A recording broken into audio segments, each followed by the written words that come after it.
It was a busy afternoon at Glentoran Football Club. Eddie Patterson stepped out as their new manager and details of their new stadium were revealed. Eddie Patterson has signed a 2.5-year contract at the Oval. The former Cliftonville boss is bringing in Tyrone Lynch as his assistant, along with coaches Paul Traynor and Seamus Lynch. Roy Coyle will remain as director of football. He'll keep charge for this Saturday's game against Coleraine, and Patterson will officially start on Monday. My philosophy of the game is similar to the tradition of Glentoran of old and the style of football that they have produced, a style of football that their fans appreciated. Obviously it's not going to happen overnight, but I think with the coaching staff that I'm bringing to the club with me, will enhance in every way the current players that are here and the younger players that are going to come through. Patterson was sacked by Cliftonville last season after 6 years at Solitude. He helped the Reds win the County Antrim Shield twice, steered them to a second-place finish in the league in 2010, and guided them to their first win in Europe. It's hard to cut your ties with a club you've been associated with so many years, but that was done for me. Basically you move on. It's been a long 8 to 9 months now being out of the game, but I'm just delighted that this opportunity's come along. I'm in charge of Glentoran now. My whole focus, as well the focus of my coaching staff, will be getting into Glentoran Football Club, and as I said before, not just for the senior setup but for the whole football side of the football club. Glen's chairman Terence Brannigan made his decision this morning after Patterson and Pat McGibbon were interviewed for the second time on Monday night.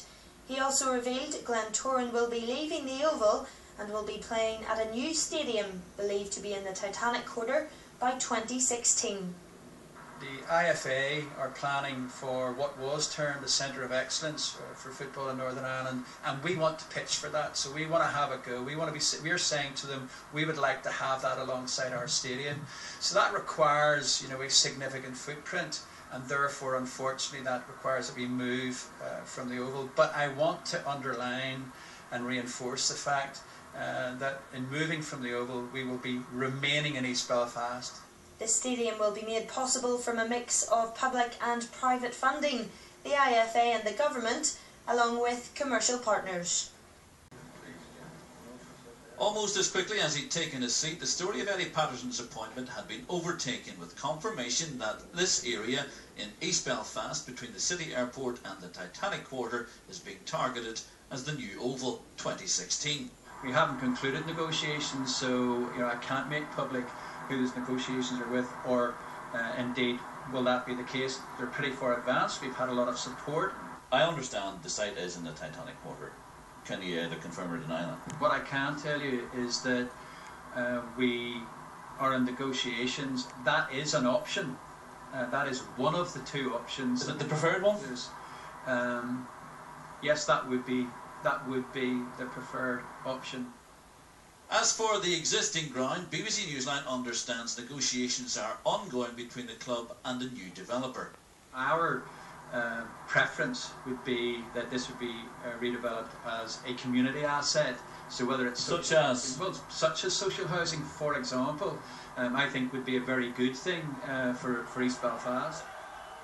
And the new manager, well, he'll leave the business to the boardroom and is getting on with winning over the fans. One in particular who targeted him with a cricket ball 4 years ago. It happened. I have no qualms with it. I've got on well with the majority of Glentoran supporters. Basically, all they want to do is see their team performing on a weekly basis in the way that they've become accustomed to in the tradition of the football that they've normally played. That's what I hope to bring to this club. If we can do that, there's no problems. But it's a challenge, and I forgive the guy I've done that at the time.